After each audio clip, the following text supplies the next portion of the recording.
Thank you. Madam Chair. Thank you, Madam Chair. Am I Madam Chair. recognized? Yes. Yes. Yes.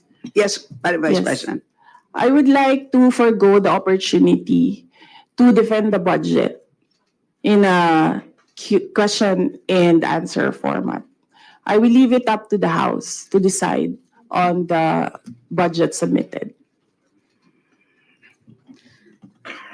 Madam Vice President, we have 17 members listed for interpellation. And as you know, you've been here many times for our budget briefing, that this is an important part of the budget briefing. The GAA, the General Appropriations Act, is arguably the most important piece of legislation every year. At kasama po ito, ang pagtatanong at pakikinig po sa sagot po ninyo ay napaka-importante pong input sa aming pong trabaho. So, yun po, kami po ay, we will proceed to ask questions. Madam Chair, my answer for every question will be I will forgo the opportunity to defend the budget of the Office of the Vice President through a question and answer. And I will leave it to the House to decide on the budget submitted. So, magsasayang tayo ng oras dito, paulit-ulit yung sagot. That is acceptable to us. Unless I hear any objection, that is acceptable to us. Okay. Because it is, I believe, karapatan din po ng bawat Pilipino na marinig po nila ang katanungan po ng 17 po na nakalista sa ngayon.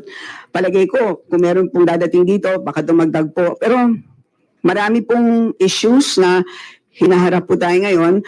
Kayo po mismo, nakikinig po kami sa inyong speech po kanina, kahit na hindi po siya related po sa ating budget. Marami pong na-spark na mga tanong, kaya palagay ko, kaya nga sinabi ko kanina, ilimit natin ang mga tanong tungkol sa budget.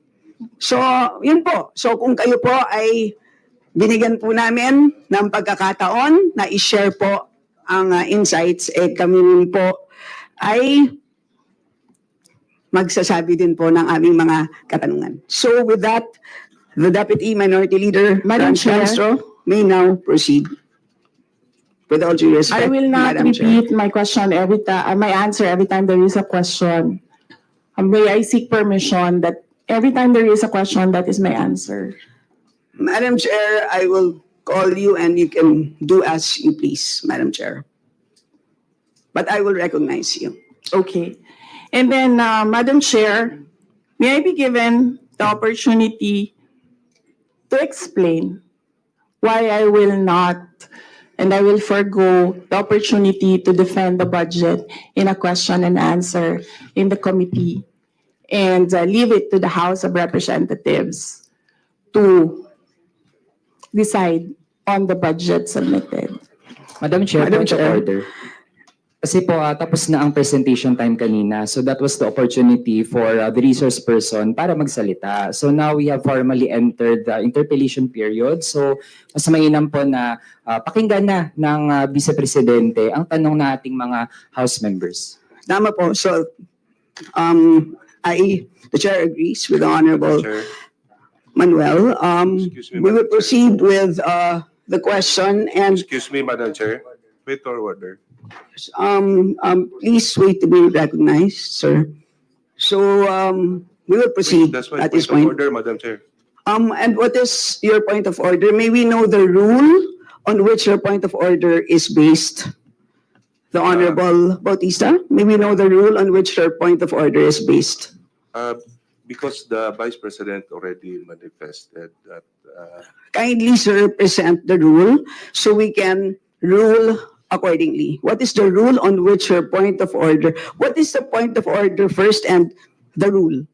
On which this is what's the based? point of order also of Congressman Raul? If you will question Yes. me my point of order, you have to also to question the point of order of Congressman Raul. So we will make the Honorable Manuel repeat his point of order and the rule, because this is clear based on the rules that we